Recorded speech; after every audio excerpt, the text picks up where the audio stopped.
తర్వాత self checkup హోమ్లో ఎలా చేసుకోవాలి? ఎస్, వెరీ గుడ్ క్వశ్చన్ అమ్మా. సెల్ఫ్ బ్రెస్ట్ ఎగ్జామినేషన్ అనేది కంపల్సరీగా ప్రతి ఆడవారు ఒక సర్టెన్ ఏజ్ దాటిన తర్వాత చేసుకోవటం చాలా మంచిది.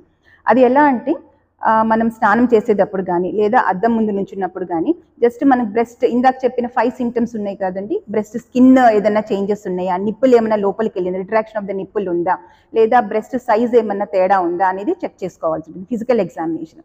నెక్స్ట్ పాల్పేషన్ విషయానికి వస్తే మనం చెయ్యి కొంచెం సైడ్కి ఇలా పెడితే మనకు కొంచెం బ్రెస్ట్ అనేది ఫ్లెక్సిబుల్గా ఉంటుంది, మజిల్ అనేది రిలాక్స్ అవుతుంది. ఒక సర్కిల్ని మనం 4 క్వాడ్రంట్స్గా విభజించినట్లు బ్రెస్ట్ని కూడా 4 పార్ట్స్గా విభజించాలి.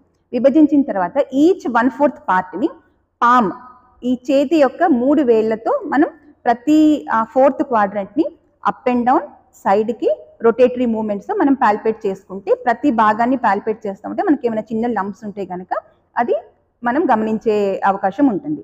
ఇది కూడా రోజు చేసుకోవాల్సిన అవసరం లేదు, మంత్లీ ఒకసారి మనం చేసుకుంటాం.